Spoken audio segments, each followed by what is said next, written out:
We spark that attitude. Little matters, but what we do. You can be an innovator too. Learn from us, that's what we do.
We spark that attitude. Little matters, but what we do. You can be an innovator too. Learn from us, that's what we do.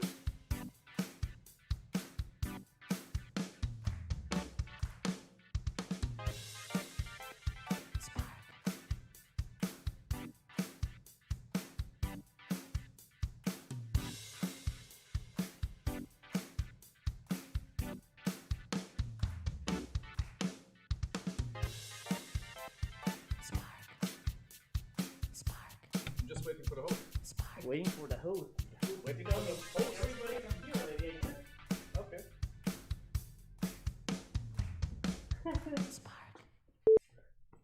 Are you sure that they know? If I'm sure that they know what? Are we live? Oh, okay. Thank you, Okay. Clara. Thank you. So welcome everybody. Today is going to be the first live stream of Spark Hour. We have a guest today, Olcay. Please, Olcay, can you tell a little bit about yourself really quickly? Yeah, I'm Olcay. I'm the CEO and founder of Television AI. And we know each other from actually WeWork Labs. And we thought, thank you for inviting me today, having me. And we'll talk about cool gadgets, about productivity today. Yeah, unless it becomes some sort of like a roast, you know.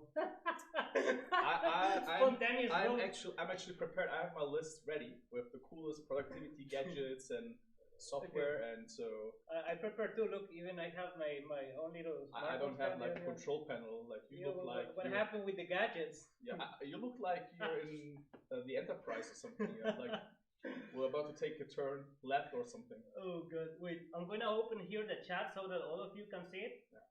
We had a little trouble starting, but now everything should work just fine. Okay, perfect. I see Adolfo, see Valerie. Okay, nice. So whenever you have any questions, just ask here. Clara is going to tell us. Clara, you can talk at any moment and just let us know. Like, oh, Okay. somebody's asking. But yeah. So let's actually get into it. I will just really quickly tell my name is Nelson. Most of you already know me because you have been my profile, but I started Whisper Innovation Agency. as Olcay said, we met here. We were labs, and we kind of figured out really quickly that we are kind of geeks. You could say, like a real geek will tell we are a normie, maybe, or we're into technology. Let's say. Yeah. Like we really have like some sort of love relationship with technology. But yeah, like we are even like in Discord on a group, always discussing about technology. Olcay is the one always posting the news. Yeah. I'm the one posting the memes. But yeah. So okay, let's start with something. I want to ask you, what is your favorite piece of technology / gadget? So if we say gadget, I mean, obviously there's like the top three I have, which are not like necessarily gadgets, but like cool technology or products I love. One obviously is like the Surface Pro. It's super portable, especially like pre-COVID when we're traveling. It fits into where the magazines are in the airplane. Yeah. It fits in there. Nobody complains. So, but do you have yours? Do you have yours in the magazine holder? Of course. So if they complain that everyone should put away their laptops, I don't have to because it looks like a tablet sort of. And then I think my headphones, the wireless Bose headphones, the noise cancellation headphones, and probably number 3 would be something. Could be the smartwatch. Could also be like the Surface kind of thing. Okay, wait. Let's take in smartwatch. Do you own a smartwatch? Yeah. Right here. Which one do you have? It's the Apple Watch. Apple Watch. Which series? I think this is Series 4. Yeah. Then we have the same one. Okay. I'm also carrying one. Yeah. But I have some sort of love-hate relationship with it. Yeah, I can understand. Okay. So when it comes to productivity, do you think that having such a watch actually boosts your productivity, or you're just like, I don't know, walking to the lunch and poof, alert, oh, I see you are in a walk. Yeah. So do you want to record it? So there is a reason why this is the first Apple Watch I got, and there's a reason why it's number 4, Series 4, because obviously I could have bought the first one, the second, the third, whatever. But it took me a while to actually decide, like actively, okay, now's the time to get one.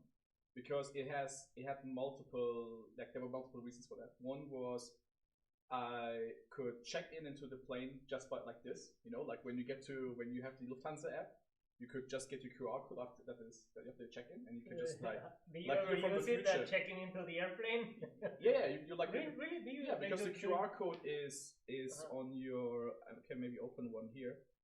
The QR code's actually on your screen, so you can just where's the pass app here? There is. It's been a while since we have flown, right? So you can see that. So he's putting a QR code. Exactly. Don't scan it. We don't know where it goes. It's an old plane ticket anyway. Old plane ticket. So you're just like from the future. You just scan it and you get to the line basically, and then later you can also enter the plane. Yeah, interesting. So what about notifications? Do you have all notifications on? No, I don't actually. That's not really the reason why I use the smartwatch for notifications. I mean, that's nice, but for me, the reasons were easy check-in and boarding the plane. You can pay with it, right? So NFC before COVID. And then and also of course the tracking, fitness tracking, right? So it reminds you to stand up and go for a walk, or if you have like a couple of friends that also have a smartwatch from Apple, then you can like compete against each other. Okay, I want to bring another perspective. Yeah. I kind of wear it. I have other watches, and they do your function. They basically tell you. they just tell you what time is it, right? It is. But I wanted to get this one because often I'm involved into something around cameras and filming. In this case, I cannot do anything. Like I will have to simulate. Like, Clara, can you change to the main view? Right, it doesn't work. Do you use? No, I'm not using it for that. But I use it, for example, making group pictures, and you just place your phone somewhere. Yeah, that's quite nice. But I like getting WhatsApp notifications, but not from all people. Yeah. And I mean, it's not like I don't like some people, but sometimes you get private stuff mixed in moments that maybe you are under. I don't know, like doing something businessy, if that's a word, there should be a word. And I don't know. It just for me, very often it stops productivity. But from time to time, I like a little like really short opportunity passes by Yeah.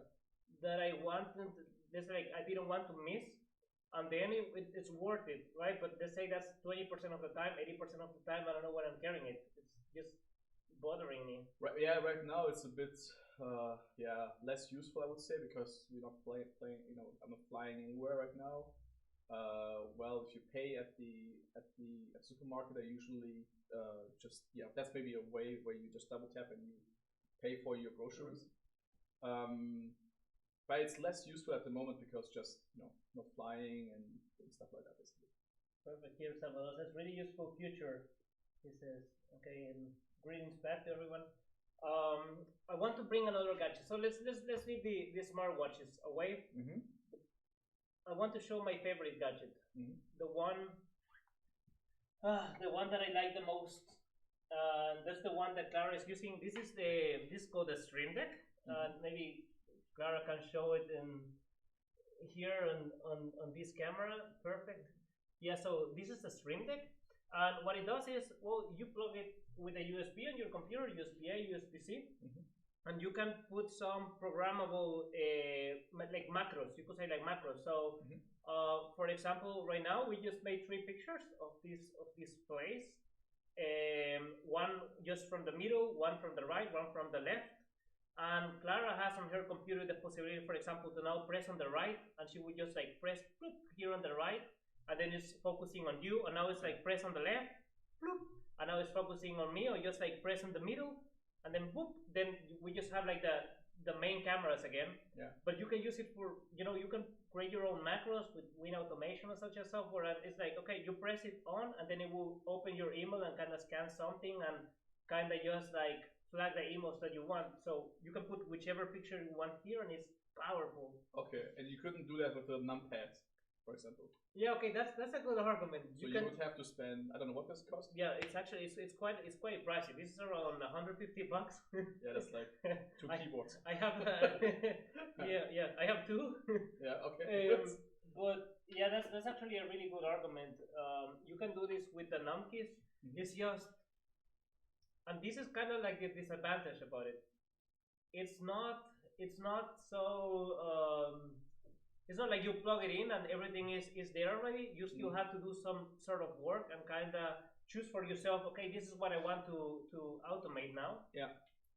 And when you buy something like this, it's like paying for a gym, right? If you pay for the gym, you go to the gym to get fit. If you don't pay for the gym, then you don't have at least this negative motivation that okay, I put this much work to pay for my gym. Now I'm gonna go and do it. So yes, you have the numpads, and remember that not many people have numpads. We're talking about desktops, right? But what about laptops? Mostly, you only have your buttons. Yeah. But when you have something like this, and it's beautiful and it's there, then you want to put at least some effort into getting it to work. Sounds like good excuses to spend money, yeah. but I mean, of course, laptops don't have numpads, but you could. I mean, you would typically stream from a proper desktop with a proper keyboard and what have you instead. I mean, we're not streaming from a lightweight laptop, right? What's the machine that we're streaming from? We are streaming from a lightweight laptop, and we're streaming from a Surface. Are we streaming from a Surface? Yes. I thought we're streaming from back your Nelson has a very shiny computer, like with all the rainbow colors. Yeah. No, wait.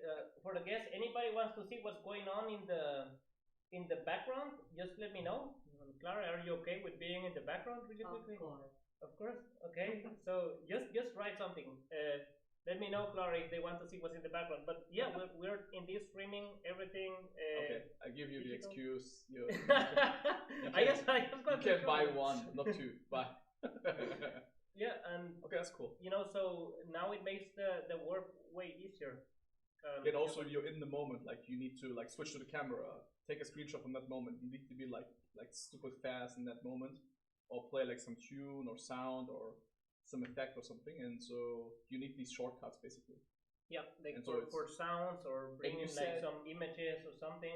And you said you can put the picture icon on top. You can put whichever picture you want. I will show you now. On the button, right? Yeah, on the button. So yeah, Salvador here saying please do. So we're gonna honor that. Just give us a little heart at least, Salvador, so that we with as appreciation. So, Clara, can you put this camera? I'm gonna move this one around so the other ones can see where you are. No, just press on the. Yeah, sorry, we're coming.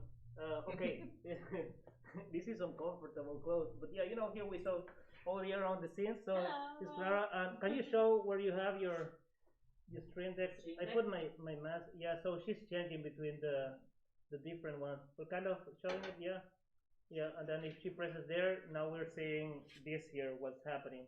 But yeah, so thank you very much, Clara. I hope that I put it kind of where it belongs around here. Yeah, so so much for being professional, just showing all the Okay. all the backstage. Okay. I give you that. I give you that one gadget. That's fine. I mean, you were not prepared for that one, right? Huh? Sorry. You were not prepared for that one, right? Like straight from a little light lab. That's pretty cool. Okay, so another gadget. I mean, let's move to the next gadget. So it's my turn. Another gadget I love is the Arc mouse from Microsoft. Arc mouse. You know the Arc mouse, the one that is like. Yeah. But wait, you can flip it? And yeah, you make can it like flat or it's super flat and it fits like into any pocket or I don't know. Can we show pictures or like when you Google there, can we show it? Like what we can do is that just tell the people it's called Arc mouse. I can write here. Well, I'm gonna write it here so that people. Yeah, it's find super it. nice. For the next time we will definitely have. Yeah, I should have brought mine, but. Doesn't matter. And what do you like about it, especially? So first of all, it's super futuristic. Like imagine it's like like an arc, right? Like an arc. The mouse is like this, and you can just bend it so it gets active. It turns on the Bluetooth and it becomes the mouse. And if you like make it flat, then it's turned off and it fits into any pocket. It's like super slick, super slick, and works well after I don't know 3-4 years now. And still works fine. Precision. It's a touch mouse, so it doesn't have like a scroll wheel. It's touch, which is usually I know, which is usually really messed up. Like it doesn't. It's not very precise and what have you. But this one, trust me, is really precise. I use it when I program. So when you program, you have to scroll like a couple lines and you have to be precise, and it works like amazing. Okay, yeah, like if you say so, for something like this, you really need to go to a specific line. Even if you zoom or something, it's super nice. Because I have bought other from the Microsoft mouses, but I was not quite happy with it. I have the Magic Mouse 2 from Apple, and I'm sorry if somebody has it and loves it. It's terrible. It's just terrible. One of the worst, most expensive. Which one? The Magic Mouse? The Magic Mouse 2. Okay. the second version. It's this little flat square, right? No. That's like a slide bar or something. I never checked into it. Okay. I know a lot of people use Which it for one is video. the Magic Mouse?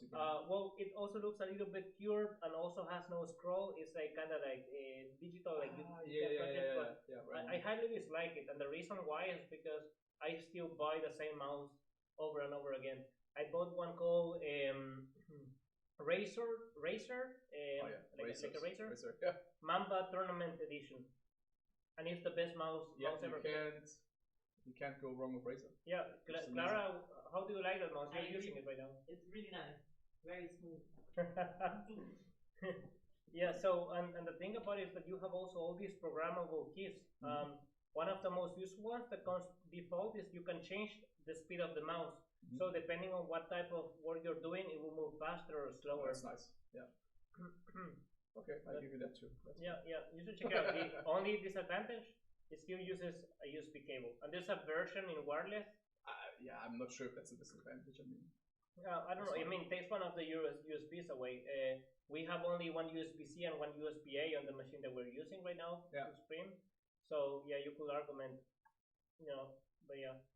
But I mean, it makes total sense because Razer is from the gaming area, right? So it's they usually do gaming hardware and what have you, right? So it makes sense that they have like really nice performance, precision mouse.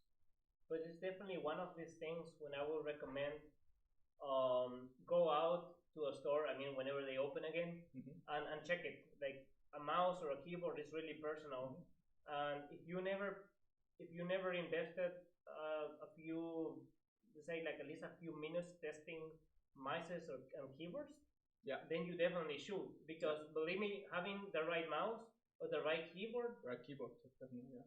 it's going to increase how fast you move around and click. I don't know, 20-30% with the time. And if you have programmable keys and whatever, you can even sometimes work like double as fast depending if you have the right tasks. Yeah, I mean, after all, it's the main input to your computer, right? So they have to be reliable, precise, and what have you. Yeah.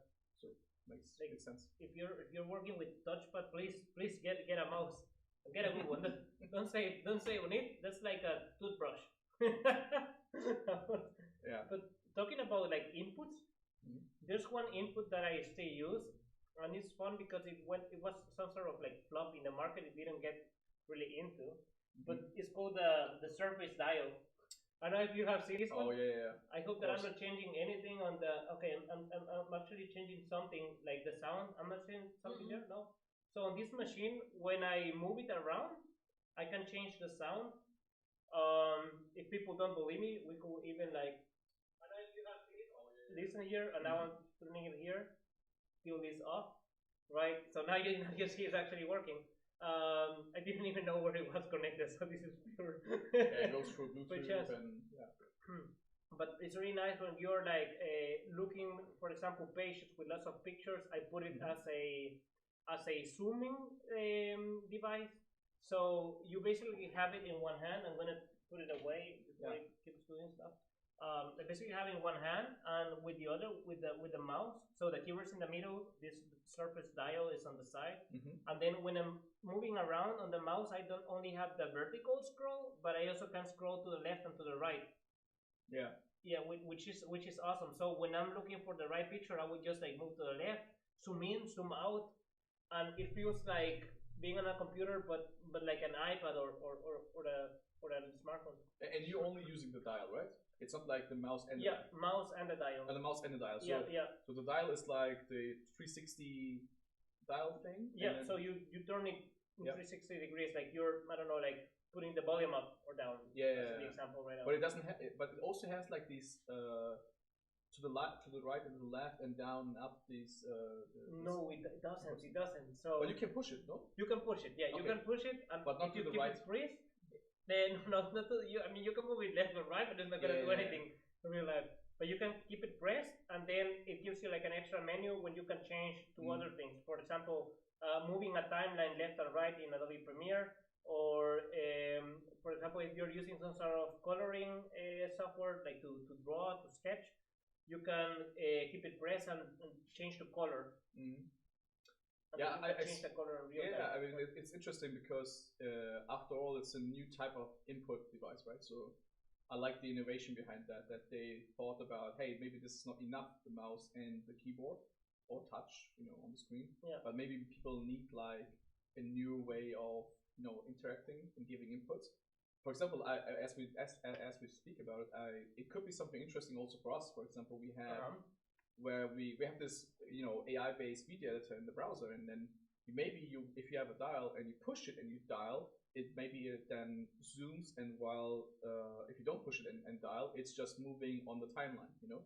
Maybe I guess somebody must have written a script to give you full control of what it does. Yeah, I mean, we can play around with it. Maybe we just try it out. Yeah, that's pretty cool. Yeah, I like that. Yeah, but I guess imagine just like the hardware and what it does is it gives you this sort of 360-degree input that you don't see very often. Yeah. I mean, you can do it definitely way cheaper, but this is a quite elegant solution if you ask me. I think it's interesting because the mouse, if you look at the types of inputs you get from peripherals like a keyboard or a mouse, is that the mouse you would always have to like do this or like to scroll the wheel or something, right? Or some mouse have this where you can push the wheel from the right and the left to So I think this is actually it's justified that they invented this. It makes total sense. It has certain types of gestures or inputs that you can't do with the mouse easily without like fumbling around on your mouse, so without patting with your mouse, Yeah. Like, I believe the mouse that I'm using has like a I believe it has 8 buttons. And can it still do something smooth like?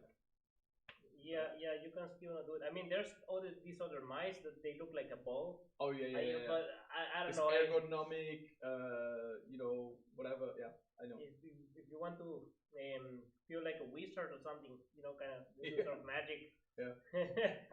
And then I guess that's the one. Like, look into the future, but at least I have tried it before. Something. It was with the thumb. Even you put one hand here and move the thumb around. Yeah, I've seen these. I think one of my former colleagues had one of these, and he was explaining to me that it's healthier or something for your hand, right? So, yeah, maybe. It might be. I mean, for me, it was definitely unhealthy for my peace of mind. Yeah. What kind of keyboard are you using? Do you have one of these Microsoft broken, like the Sculpt kind of? No, I know a lot of people. Straight one. When I meet a lot of people, maybe around 5 to 10, that might be a lot, that use this type of keyboards. I go for classic. When it comes to keyboard, you have like at least 3 different sizes, like really flat ones, as you know it from laptops. Then you have the full size, like from mechanical keyboards. I don't like them. For example, I like mechanical. I like mechanical, but I don't like full size. I like half size mechanical. Yeah. So you still have a lot of trouble. Yeah. Trouble is how much a key goes down when you press. Push. Yeah, same for me. I know what you mean. Like some people have these mechanical, super high treble and what have you.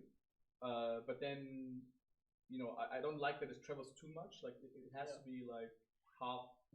Is there a name for that? I'm not sure. Like half the I treble. believe half size. Yeah. Correct me if I'm wrong. We have here a question from someone. Any good experience with multi-device wireless headsets? Yes, the one that I use, the Bose QC35. I know it's a bit older one, like they're 2 years old, I think, or more.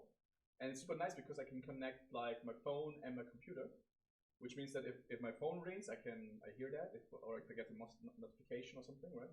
But also if my Surface or whatever is connected, you get like 2 inputs of audio. That's super nice, and it's like noise canceling. So if you're on an airplane or at the airport or something, it's super nice. Like you hear your phone while you work and listen to some music or watch something. It might be more like a smartwatch that depending on which notifications you're getting, it might be more productive or not, right? I mean the headphones they're great. I mean, if says like you get a notification that somebody posted a new reel on Instagram, that's definitely not contributing to creativity, right? Yeah, you can. I mean, you can turn it off anytime, right? So. Yeah. But I really like that it's not just one Bluetooth device that you can connect to. It's like you can connect it to your laptop. You can connect it to your iPad at the same time. I think it's two. I think it's 2 devices that you can connect to. Two devices. It's the okay. Bose QC35. I hope, Salvador, that actually answers your question. Then let's move on to another topic that I have here. Is it your turn or my turn? I don't know. Okay, maybe it's your turn. It might be your turn, right? No, I think it's your turn because I said the one with the Arc mouse, and then we talked about mouses and okay. So it's your turn. Cool. So I want to ask, do you carry any sort of adapters with you? Adapters. Which computer is your main computer? The Surface Book 2. Does it have USB-A's? Yes. Like USB-A's is normal USB? Yeah, yes, USB-A and How USB-C. many? 2, I think. There's 2 USB-A and then 1 USB-C.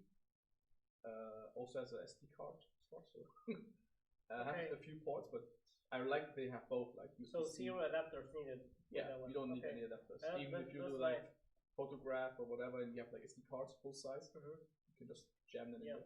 Because the sort of adapters that I carry around with me, don't ask me why, but I need to have some sort of output out of the iPhone. So I'm one of these people that bought the lightning cable to HDMI, USB. I like video output. Yeah, like video output like from my phone. Or something. Yeah, but I don't know, like I want to watch something a little bit big, and I don't have my computer with me, so I use the iPhone for that. I remember watching the Star Wars Mandalorian series. I was back in El Salvador visiting my family, and you could not get it there because Disney Plus was not a service. So for some reason, when I was using Wi-Fi, my European Disney Plus account was working in El Salvador. You could not download Disney Plus or create an account, but you could use the one that you already had. so my only way of doing that was by using my phone, opening the app, and then just like kind of screen sharing. So with the adapter, you just get higher quality in case of the Wi-Fi is not so good, Okay. or that you don't have a smart TV. So I'm always carrying something like this. And on the Surface, I'm always carrying an adapter, which has, I believe, two USB-As, two USB-Cs, Ethernet for 1 Gbps, 1 gigabit per second, and also an HDMI. And I don't know, Clara, how many USBs do you see that are inserted there around? Just as an idea. 3. Oh, no, 2. In total. In total? There are 3. Right? Oh, these. Yeah. Okay, there are a lot. Yeah, a lot. That's a big number. What do you? That sounds interesting. Like what do you? Like, I mean, I never. I'm trying to remember when was the last time I used all my ports at the same time. We're using all of them right now. I mean, now it's especially because. Okay, there's a question for you. Yeah. There's a question for you now. Yeah. So by the way, Salvador says thanks. He used a Bose QC35, and Sebastian asked. So question 2, okay. What's your mainly driver, smartphone, and laptop? Laptop is the Surface Book 2. I mean, there's already a Surface Book 3, but there was no reason because it's still fast. It still has 16 gig of RAM and what have you.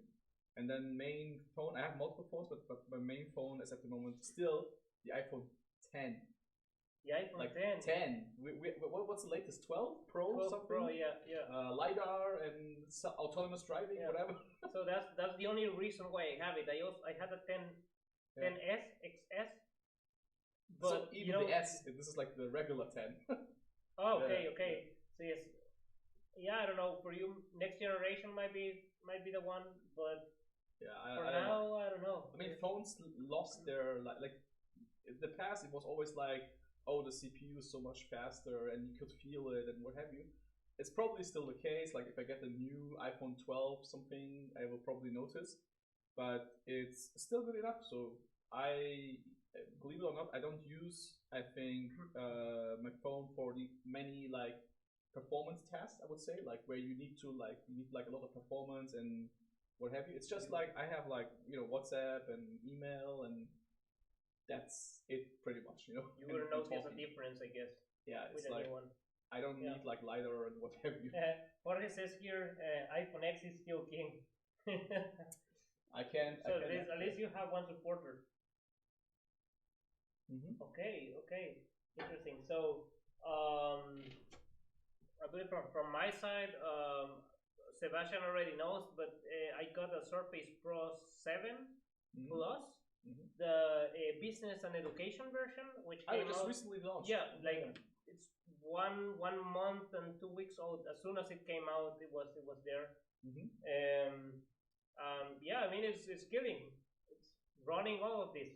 It's a device that we're using right now. Yeah, we're using 1, 2, 3. Yeah. 3 cameras, one big microphone. That's pretty cool.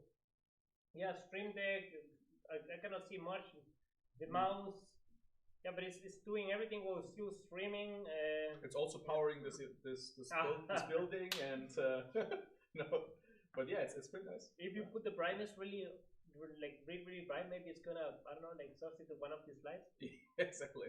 But what I always love about the Surface Pro is also the Surface Book 2 is like the battery, like lasts so long. Like with the Surface Book 2, I think I get like 14 hours or so. That's ridiculous. I never enjoyed. Like you can just. I remember in the beginning when I just bought it. I remember I was flying to San Francisco. And you could just easily leave the lounge fully charged, and you can fly to San Francisco, work on the plane and what have you, and it's like still running at the end. So that's just if you travel. I mean, before COVID and after COVID, if you travel a lot, definitely check out the Surface Pro. I think that's definitely a good choice. And the Surface Book, the only reason why I got the Surface Book instead of the Surface Pro recently to buy my main driver was it has a GPU, an NVIDIA GPU, which was nice because some machine learning tasks, I mean, obviously in the machine learning world, when you do computer vision and what have you, NVIDIA is like, they own the space, right? So there's almost all these great tools that can leverage GPUs for faster calculation of machine learning models and what have you. they have some CUDA, NVIDIA boost, and so that was the main reason. Nowadays, a lot of stuff runs. I run them in the cloud, like on NP6 machines with GPUs in the cloud. So maybe I go back to Surface Pro, but yeah, Surface Pro is nice. So I'm gonna ask something there now because Sebastian that is here watching. Yeah. He's the one, my first friend, whoever told me, Nelson, I will never buy a computer again. If somebody gives me one, yeah. You mean like a laptop or desktop, yeah? Yeah, more like a gaming rig, like something with a strong GPU. He told me that he has been using a Google Stadia, like basically how it works. And maybe Car, you can put the main camera. How it works is you have your own computer, right? Let's say this is my computer now, and I'm gonna use this computer that is not so strong. Yeah.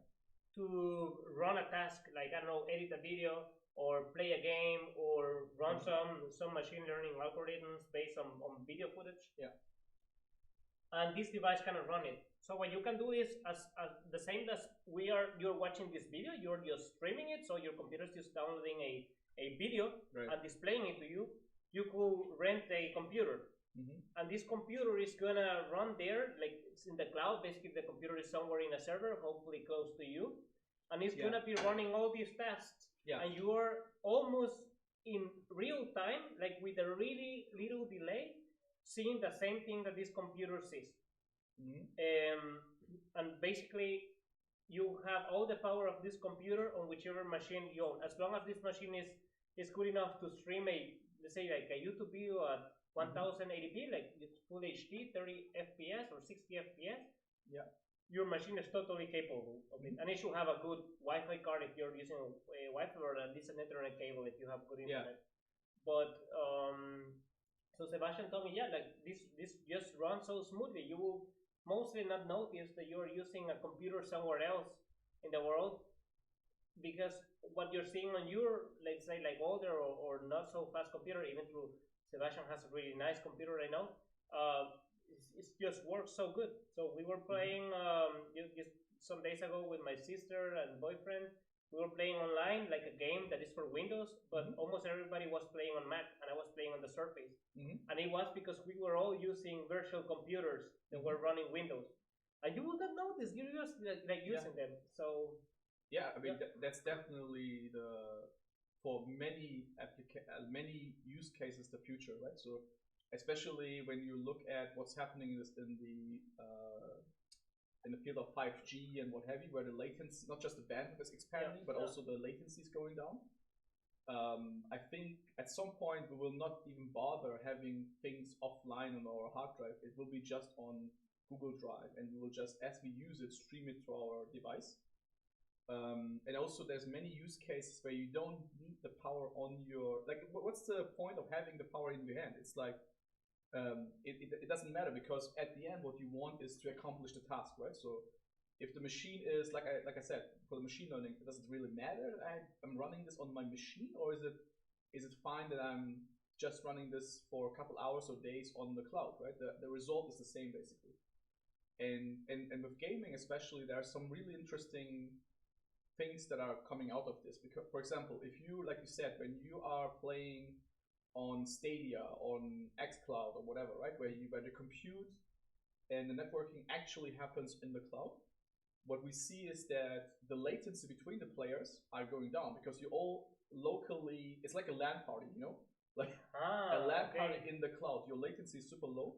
And now with all these latest technologies and pattern algorithms, what have you, where we reduce also latency from your controller to the cloud machine, it's even nicer, the experience, right? So, and the only thing that we have to sort out then is the quality of your downstream, like the thing that you see, right? And then for the upload, basically your controls, we have to just make sure that the latency is low enough. Because it's very little data, like it's just a few bytes of like arrow up, arrow down, whatever. It's super fast. Yeah. And it's more about keeping the connection steady. Like you establish one connection and then it stays open, and then you just push these little bytes up, and then in the cloud, it's like the latency is like a cloud. It's like a LAN party. Like we would set up a few machines here with a switch, right? Latency is really like when you press, I don't know, like the letter A, the time that it will go up to the server, and then the server recognizes the input and gives a response back to you. Usually measured in milliseconds, if I'm correct. MS. Yeah. And so I think that's totally will come more and more. Like I mean that's probably the future where we will. Maybe there will be like a USB stick and that's your Xbox, right?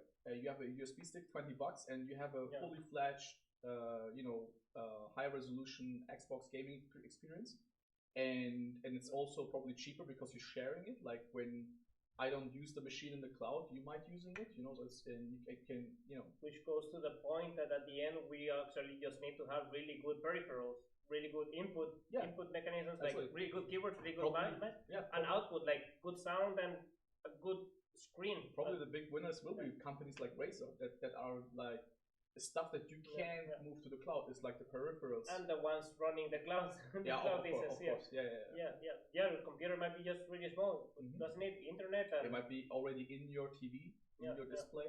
Like a Chromecast extension. Yeah, I think that's totally where we're moving. But I think still for many productivity tasks, you still have your iPad or your laptop or whatever, where it's about how we work, like the size of the screen and what have you. But for the compute, I think that's going to the cloud, and it just makes sense for many cases, not for all, but for many cases. Sometimes you have use cases where you have to be disconnected for a while, like you're on a ship or something, or I don't know. But maybe that's also changing with Starlink, right? I still think like one of the biggest winners in the next 10 years will be Tesla and Starlink and what have you. Because what's definitely coming is look at the science, like Starlink with the satellites. We already have friends that actually order Starlink, right? It's just it's I don't know. I don't want to recommend any stocks that you should buy, but watch out. It's crazy. Yeah. So we're gonna move a little bit on. Jorge has been asking here, what are useful smart home gadgets you use? Smart home gadgets. Okay. Let's start with that. Do you have Alexa or something like this before anything else? I have too many of these assistants. So really? Yeah. Not all are running, to be honest. But I have at least 3 or 4 Alexas floating around. I have some Google stuff. There's a few, but the thing is that I'm more if I have like smart assistants, probably it varies the usage. You know what I mean? Like I have like weeks where I use them over and over to remind me to check the oven 5 minutes, or tune into the Frank Sinatra station while I'm cooking, or whatever, right? But then I have like weeks and months where I don't barely use them. Like sometimes I don't use them for weeks and months, but I don't know. It's just But I think that's this whole thing of like this ambient computing, where compute is around you all the time. That's going to be stronger and stronger over the next years.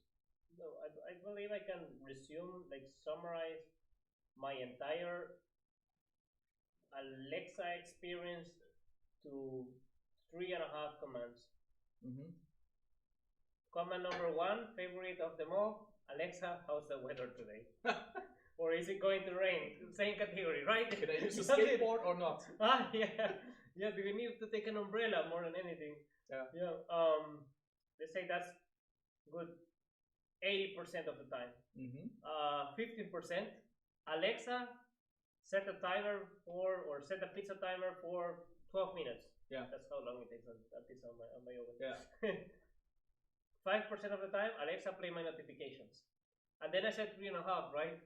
Because the other command that is not the real one that I use the most is Alexa, stop. Alexa, is that the number 1? Yeah. Yeah, might be, because all of the other ones is like Alexa, stop. When you put a timer, Alexa, stop. When play my notifications not useful, Alexa, stop. Okay. When it's the weather and I just want to know the next hour or 2, Alexa, stop. Okay. And you don't tune into music using your voice? Like you don't say play, I don't know, artist. No, I don't. I haven't synchronized. I don't know. I don't know if people here have it. Alexa, play Despacito. Oh God. Yeah, no, okay, that's a no meme. I'm sorry. You should put Alexa in this thing here. Yeah. Jesus Christ, change the voice. Yeah. Yeah. Then we can give. I'm not sure if people can see. Can people actually see the guy? I'm not sure. Okay. Yeah. Like now in the big camera, yes, they can. Okay. I see. Indeed, they can. That'll be funny. But cool. So other smart home gadgets. Do you have something like controls your, I don't know, like curtains or whatever, or? What was the question? Other what? Yeah, like what sort of gadgets do you have at home? To digital gadgets. I mean, I love the Kinect, but that's not. The Kinect. Okay, yeah, it's quite old. You know what? You know what was my number one use case for the Kinect? Turn the Xbox on. Yeah.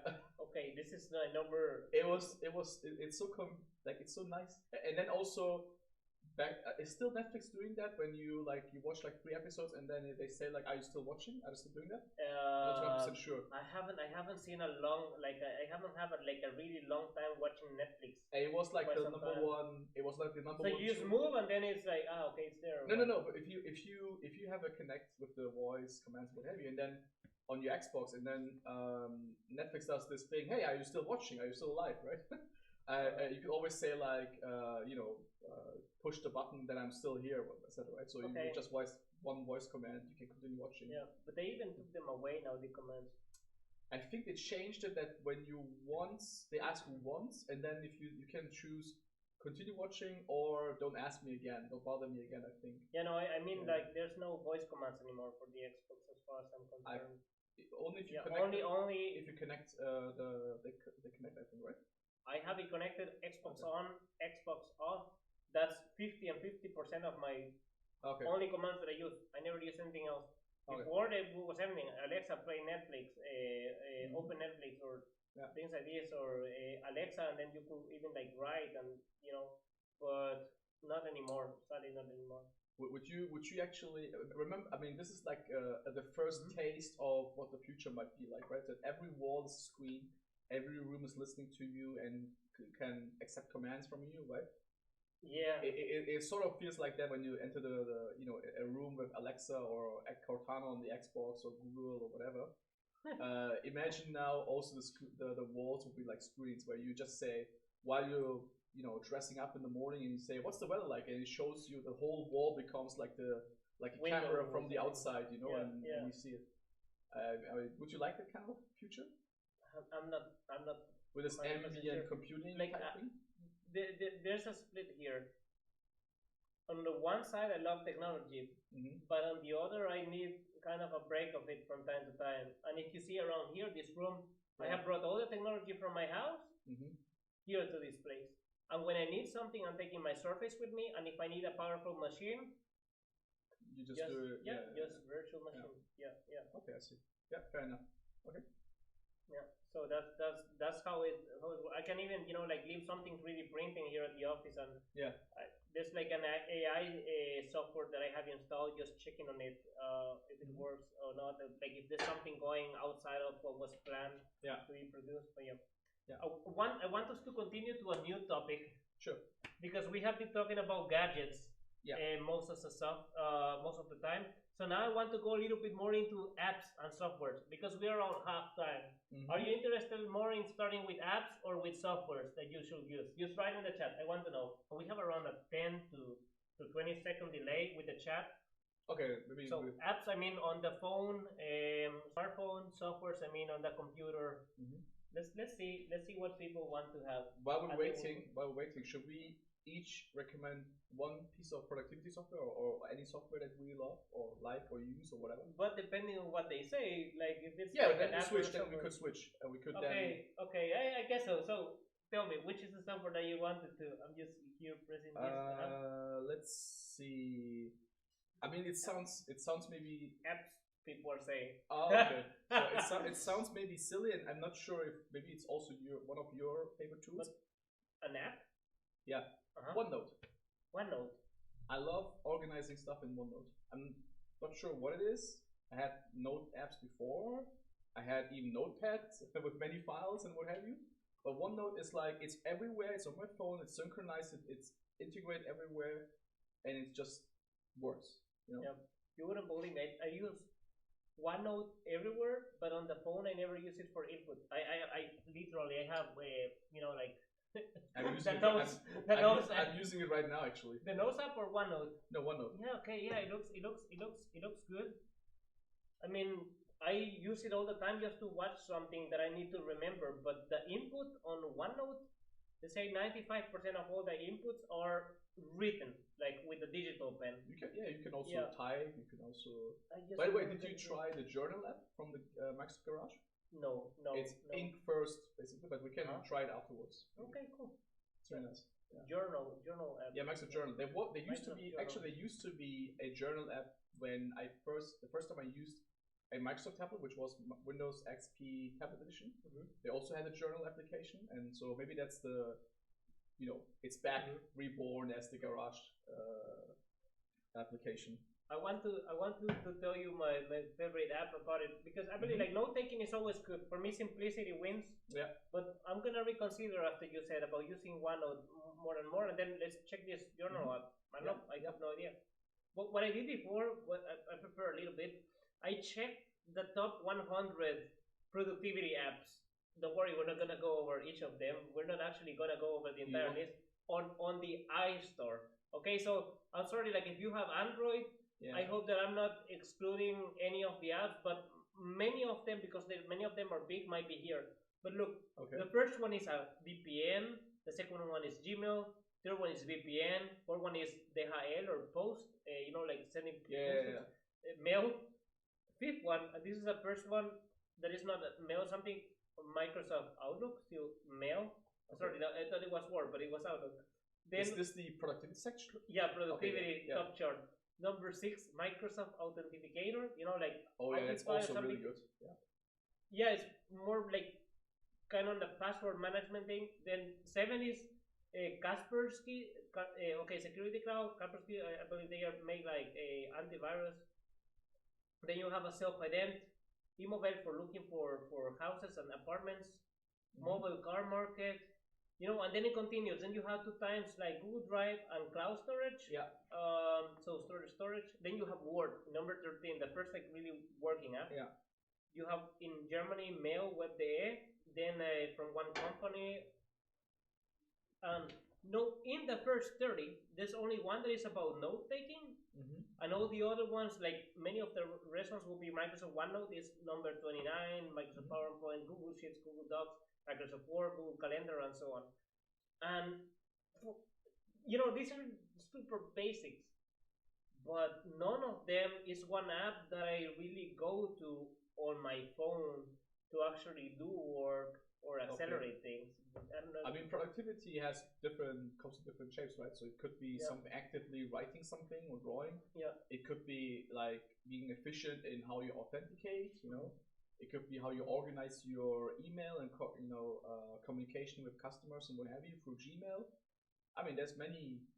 So it's not a big surprise, but I also would have expected maybe that people associate productivity with like creating, like writing and spreadsheets and what have you. But yeah, I mean, makes sense. I mean, depends on how we define productivity. So in my terms, something that I usually use my phone a lot, and that's why I bought this phone. Apart from obviously the LiDAR scanner, is making pictures. That's the truth. I'm not carrying. I have a nice camera, but I'm not carrying it around because it's huge and bulky and heavy. And I use the phone for pictures. That means with pictures, I also use it a lot for work. Like if you were attending this video, many of the pictures and things of what you saw, they were made on the phone.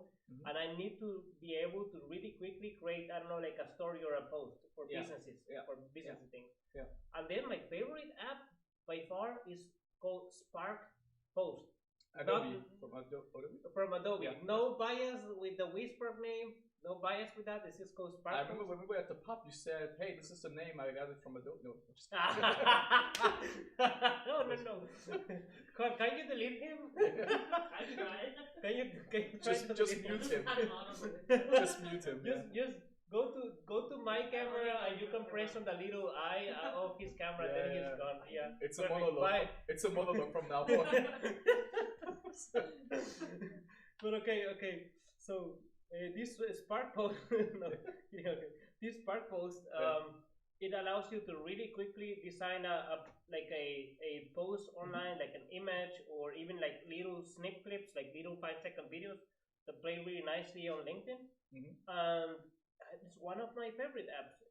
It's just, I know other people use one app on slash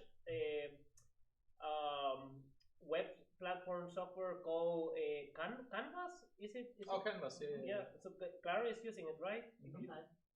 Yeah, I mean, I saw it from you here, and then my mom is also using it. She presses a lot of content all the time. It's just quickly and snappy. Yeah, I mean, whatever fits the job, right? So whatever is designed to get you, easier through the job or whatever, that makes perfect sense. Yeah. So, and then I don't know if you wanted to show one app in between, because I have another one. I was actually about to ask you a question. Do you use any automation tools? Except for your amazing numpad. Okay, I'm gonna start with now, and then I'm gonna go in the past. Yeah. So right now I use way less than before. Okay. My most common automation that I ever use is I set up kind of different shortcuts on my phone. So whenever you mean somebody, iOS shortcuts? Yeah, right? iOS shortcuts. You can also do the same on Android. Yeah. It saves me a lot of time. A lot of people, when I have a new article, for example, people are asking around, or they have seen a post, and for something they just want to have a quick share link or something. They ask me. I just put ARTC, like Arctic.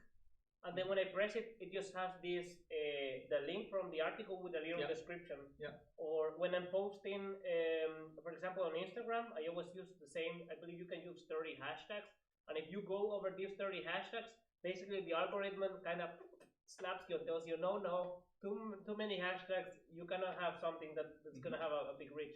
You use less than that, it's like not enough. You're not gonna have enough reach. I mean, it's changing, right? So by the time I'm saying this, it might have changed already.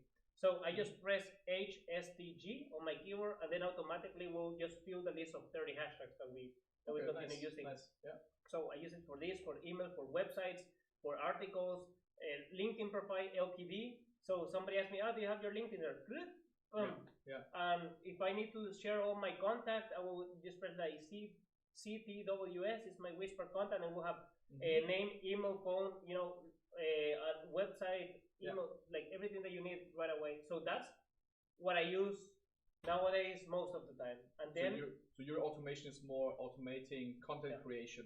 I feel like. Yeah, or this kind of automations, but basically anything that you do at least 3 to 5 times a week, depending on how hard the task is, that it doesn't involve like pressing a button or something. Yeah. I mean a physical button. Yeah. I believe it's worth considering. Hey, maybe I should automate it. If you're taking more than 30 seconds to do something.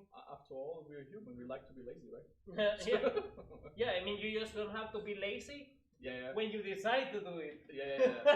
That's the only problem. Exactly. If you're too lazy to do the automation, I'm sorry, but I have bad news for you. And also, it's pretty cool, right? So just push a button and then it does all these things. Yeah, but cool. In the past, I used to use one software called Win Automation.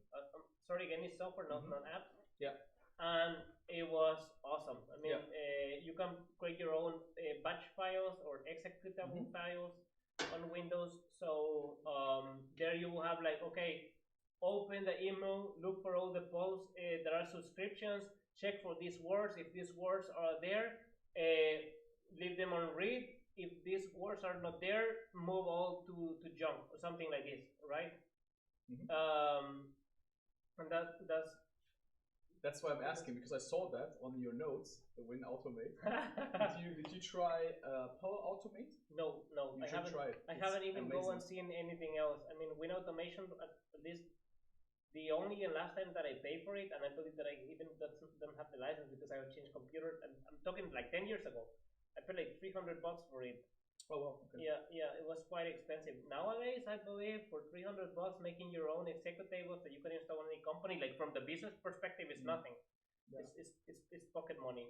Yeah, if you try it out, Power Automate is a desktop app where you can. I think it's now even included in Windows 10. I think.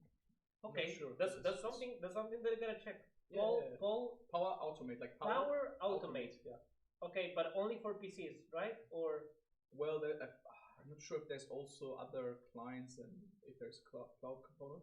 yeah. But at least in Windows 10, I think I saw it after the installation. It was there. Thank you. Okay, my mom is in the stream. She was watching before. She actually shared the Canva link. Thank you very much. Hi, Nice. mom.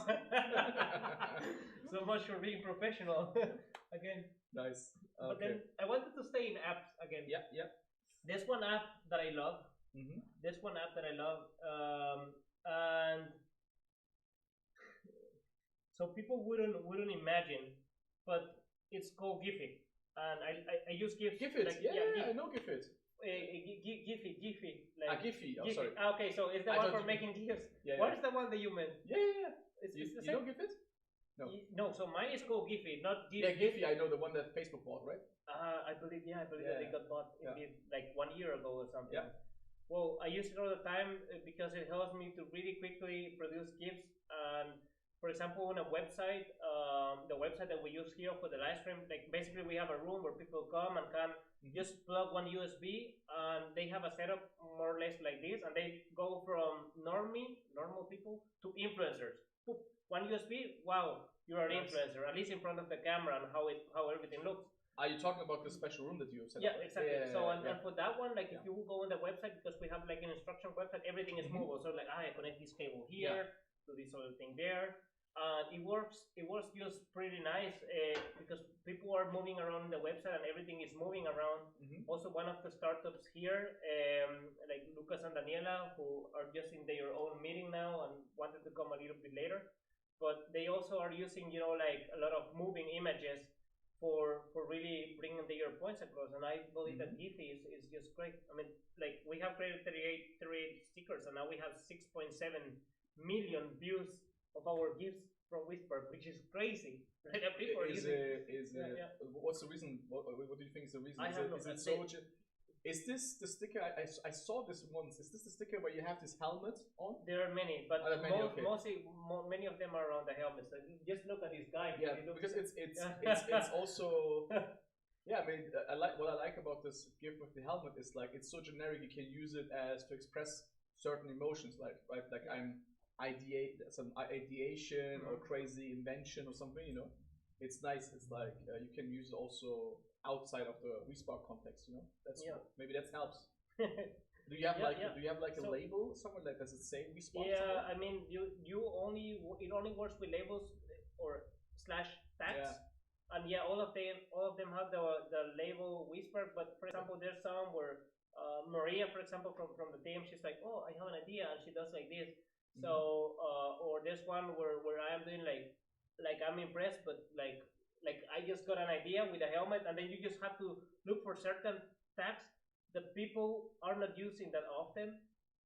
And if they look for it, for example, ours is Epiphany. You look for Epiphany on stickers on Instagram. Yeah. Nobody has a sticker for Epiphany, but we have one like, and I'm sorry, and people like them. People really like them. And Well, that's congratulations, you achieved something that big brands try to achieve, which is make it like doing, how should I say, brand awareness through memes. You know, so it's actually an interesting thing because you can, if you like you said, epiphany and what have you, right? So this was the idea that this is how it works, etc. I mean, it's a nice to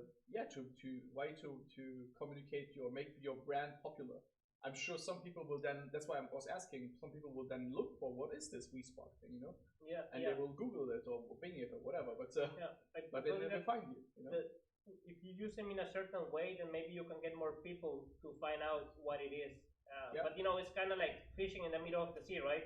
You know what you're gonna get. Maybe there's nothing there. You know what it reminds me of when we talk about like marketing and stuff. Remember when Google was like early days of Google, or like a couple of years ago, let's say, when you were like, there were these websites and tools that could help you to find which keywords or search terms are used a lot, like not like the top ones, but used a lot, and still there's very few or very little of money spent on them, right? So you would not target the big ones like the, I don't know, buy car or something, or you might go and search for, I don't know, you would target like, I need a new car, I need a new car or something, you know, like you would always try to find this one spot where it's a popular term for search, but it's not expensive because not many people are betting on the terms, right? So the search terms, so you could get cheap certain volume of attraction through, and it's sort of the same thing. Like you could look for memes or terms where or GIFs, let's say, that people are using, and you could place your GIFs in there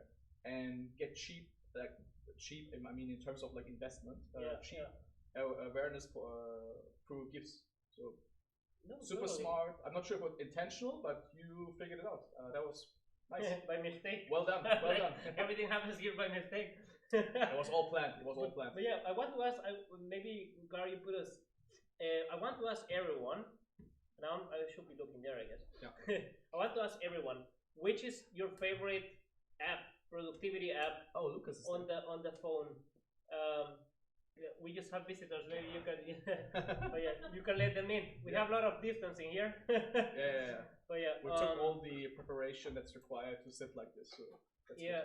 We even measure. We have a. We even measure. Yeah, like after all, we're in Germany, so yeah, we have to be precise. Exactly. But so at this point, I want to ask, which are your favorite apps for productivity? You can just write in the comments. We will be checking, or if you have any other open questions. But by now, I just want to show because we started with apps, my favorite PC software, especially for now, which is the best software.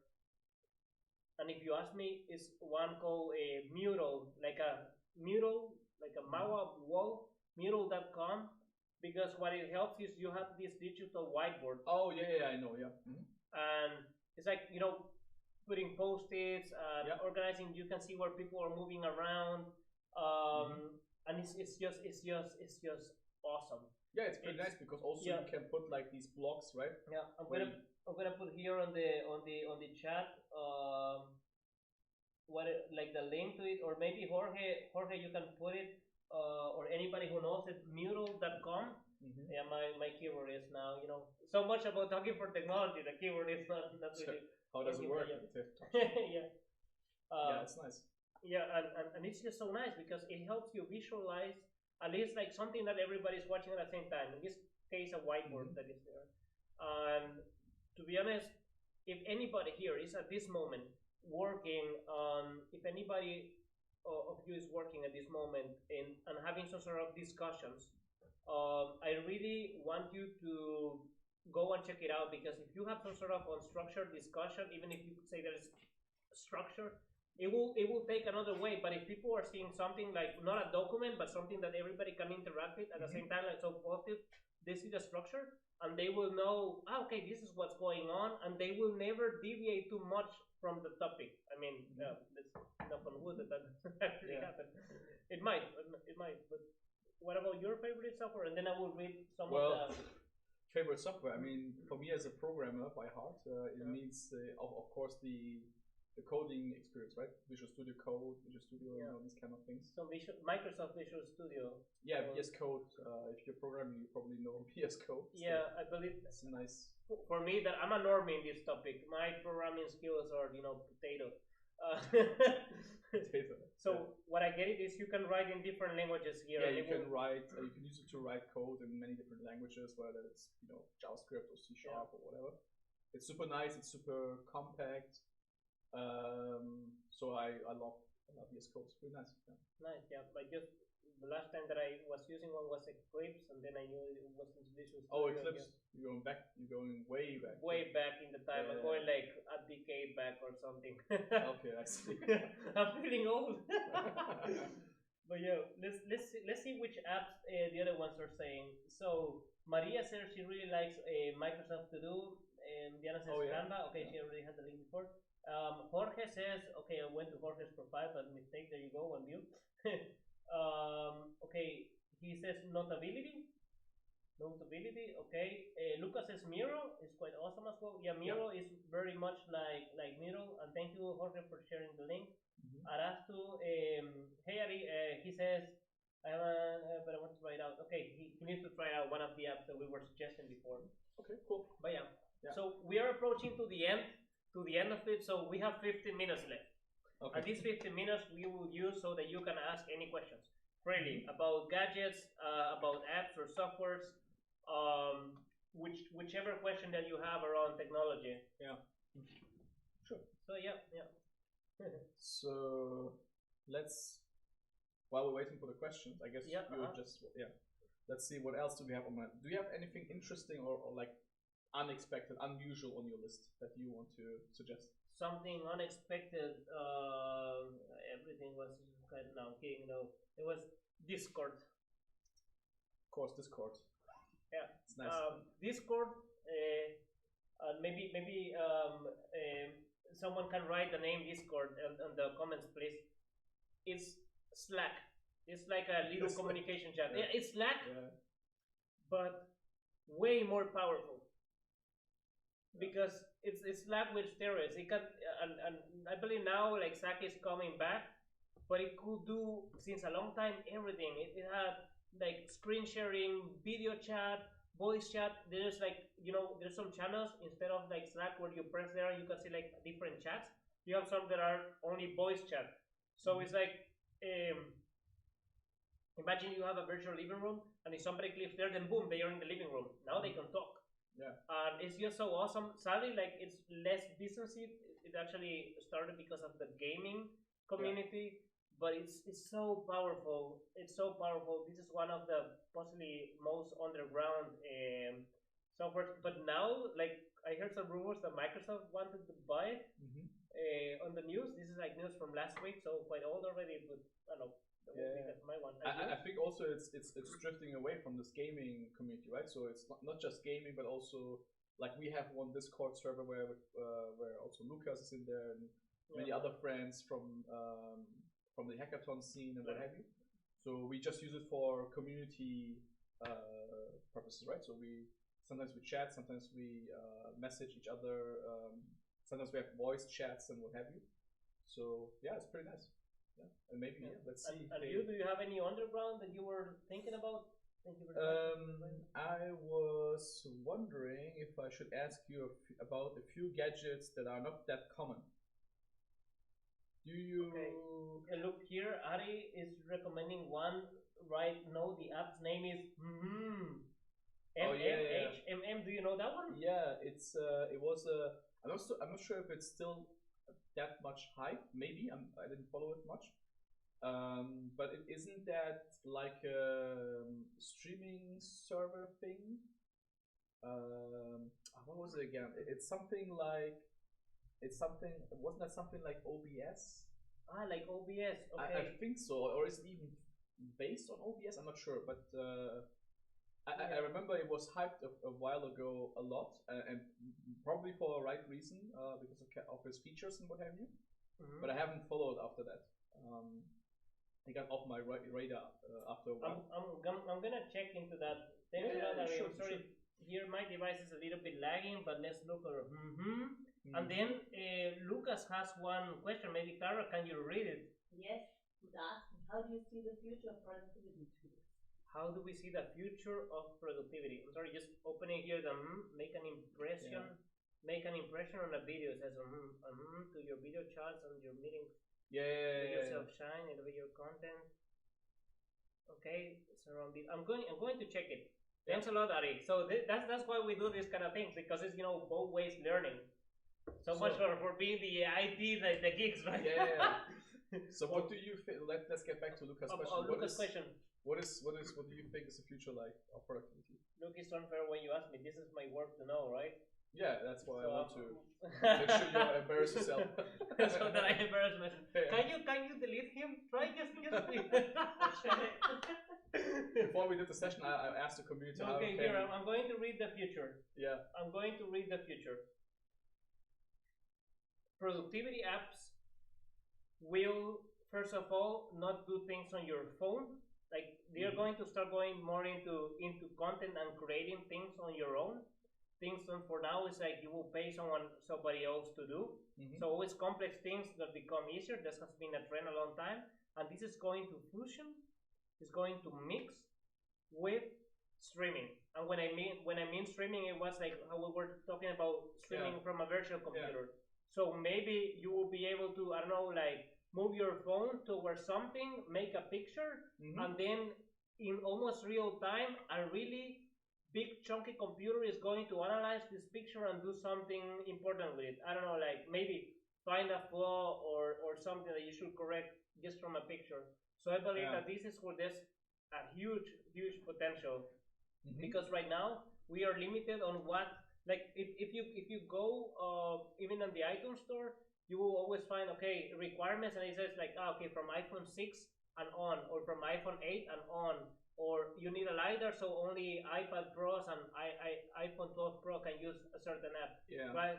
But what if all these requirements are gone and your little device is as powerful as a really big gaming rig or really big researching computer? You know, so this is where things are gonna go. I don't know exactly what, but I know that this is something that is just so there. Everybody should see it. But you know, when I see everybody, what do you think? I think it will not. The future, the biggest impact on productivity. I think the future will not be through a specific application, like that we get Discord or whatever. I think it's two things. One is improved connectivity. So latency is going down. I don't need to send files around. We just refer to things and they are immediately accessible. And then the thing is networking. So meaning what I mean with networking is that a Slack, for example, Slack, right? The reason why Slack was so expensive when they purchased, I think, is because if you think about it, a Slack is not limited to one organization. You can have guests from other Slacks in your Slack, and you can, just like on Discord, you can be part of many servers. So the networking is breaking down the boundaries. The borders are breaking down. So I think the latency and better connectivity and having no borders to work with people across different Slack workspaces or Discord servers, and then having any application on any device, because there's new models where things run in the cloud and you just tap into the experience. I think that's how it will change productivity. I think this will be the biggest changer of how we can be much more productive in how we do things. For example, Slack. When I work with a customer, you might join their Slack. You already have an account. You already can refer to their workspaces and what have you. If you have Discord server, what have you, right? And then if you then improve the connectivity, I don't need to send files from one place to other, or it's this type of impact, I think. Just turn it on and off again. Sorry, we have one problem. One camera decided to stop working. Yeah, that was on purpose. It's 18:22. Just stop working. That was on purpose. You wanted to cut me off all the time. No, it was not you. I saw the sign. You looked like. Yeah, it was his camera. It was supposed to be.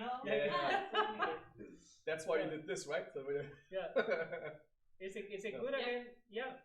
So I think it's networking and improved connectivity that will be not as applications, but the way things are connected. I'm going to say something. I believe that if you say about when you said connectivity, it still kind of goes in the direction that I was saying. I was more generic in how which technologies will fusion, and mine was the power of really strong machines into really lightweight mobile devices. And then the other part that I said, what was it? And then the part, that you said, connectivity, networking, it goes how you could use it, right? And if we mix these two, this is something where I see also a future of productivity as well again, and that will be creating spaces, more spaces where people can meet. Especially now during COVID, we have seen that we can indeed work remote.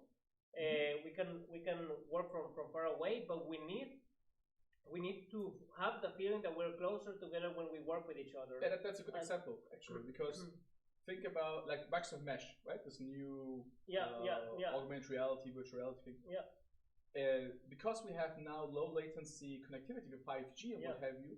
It allows you to work with, let's imagine you have something that you're working on which is on one side, on a remote location, physical, and for anyone else joining remotely but wants to contribute in real time, it will be like virtual, right? So it will be augmented in front of you, and what have you can have a virtual reality headset that has no really strong chip and it's just using 5G to like.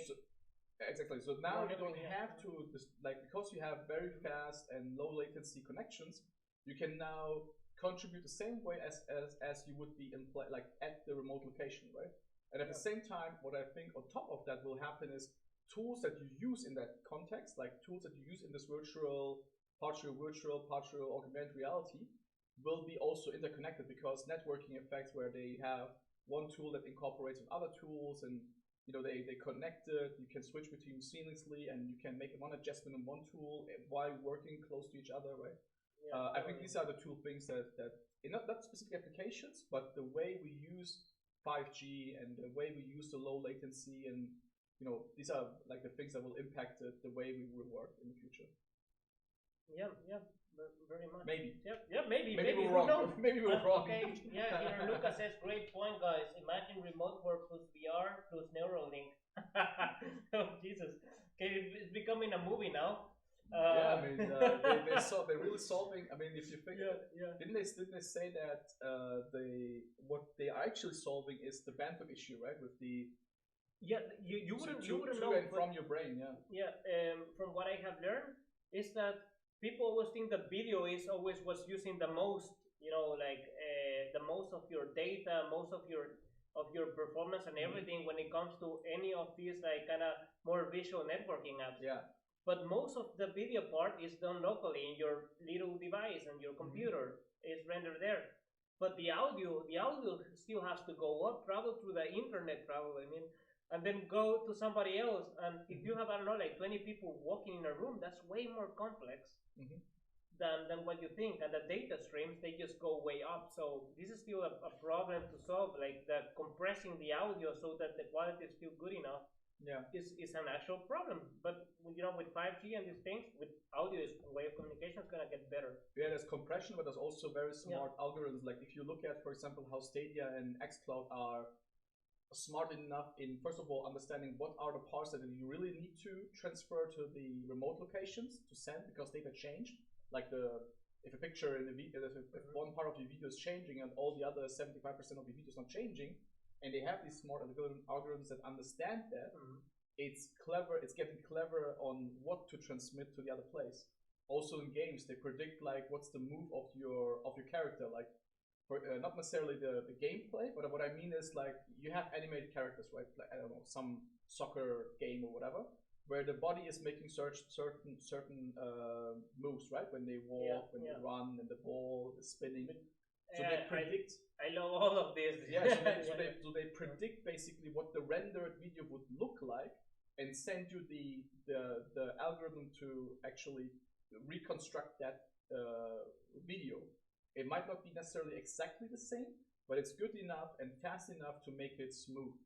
And so we're actually reducing the bandwidth that's required and the latency by also reducing and using more functions to produce the same output instead of just compressing data. I believe that's a perfect example. This is a kind of social platform video game that I know called Rec Room. And you can go in VR, and something that you can do, and for me it's a best practice, you can shake hands with somebody else. And when you shake hands, you basically press a button, and if the other hand is there, it's just like, boop. We cannot shake hands, COVID, this is, but it's just like, boop. You see this animation of the two hands like this. So the thing is that in real life, when you shake the hands, when you move them, it will move perfectly with you, like if you're perfect synchronized with the other. But the trick is that and I believe, I have seen it, while you're holding hands, each person is seeing their own hand moving exactly as they are moving it with the other people's hand, even though they might be moving opposite ways. And this is just at different times and different speed and what have you. And actually what you're sending is 2 bytes describing handshake animation or whatever, right? So you're actually just sending the metadata instead of the actual data, which is the video or whatever. So we are almost ending it. We will answer a question, but really, really quickly. So Jorge asked, what do you think about foldable phones? What? Foldable phones. Foldable phones like the Samsung Fold. And LG, that I believe that LG, they just said they are no longer going to produce they're phones leaving the like 2 days ago. Okay. But just yes or no, yay or nay? I think they have a future. It's just how should I say? I'm a big fan of new technology when they fulfill a certain purpose. I'm not a big fan of, for example, like just having more real estate in like your viewing space. Yeah. I'm not sure if that's enough. Yeah, I'm not sure. I have a mixed feeling about it. I mean, more mechanical parts is usually more probable that something's gonna get. If we solve the Yeah. mechanical part, then we can make them smaller and more smooth. The animation, and then like when I fold it and Like without. these kind of bracelet prototypes that you have seen, those look nice. Like, oh. Yeah, I mean, it has to have a certain purpose, I think. Otherwise, it's like, yeah, I'm not sure it's super useful. But if we figure out certain use cases where it makes total sense. For example, I like when you use the fold to read the book, or like the Surface Duo when you use it as a Kindle reader, right? Where it adapts to your two screens and it feels like a physical book. But the device is huge. I mean, I would love to have one. Like, if there's anybody from Microsoft watching this, please give me one. I will review it. You have to try on so that things actually change your mind. And maybe we're on the journey to get there, right? So, for example, think about the first Surface Pro.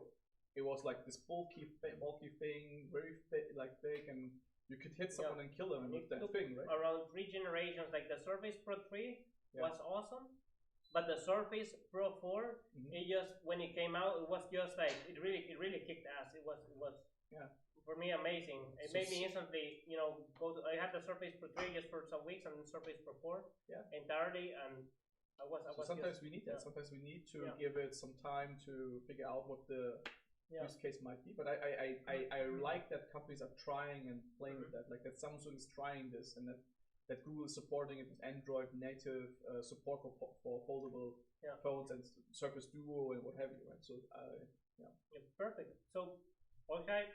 Our time, and also to everybody watching, thank you very much. Our time is gone. There's no more time. Yeah, no, it's gone. It went super fast, right? It's just over now. Yeah. So to everybody who's watching, I hope that you enjoyed. Let us know if you enjoyed. Just write in the comments like, yeah, I will come again. I will watch this again. This is a new format. Thanks a lot, Clara. Can you put this camera here? Number 1. Yeah. Yeah, thanks a lot, Clara, here for everything. She was the mastermind behind everything working. So you can go with me. please turn him into a meme or something. That'll be just like woo and you. Yeah, woo. Yeah. So thank you very much to everybody watching. It was really awesome. And we will see you next time. Clara, there's a little button saying like. Stop streaming. We're gonna walk like to the different sides on the main camera, and then you press on. Okay, it already ended, right? No. Okay. Okay. Here it says that it ended, but yeah, doesn't matter. Okay. But cool.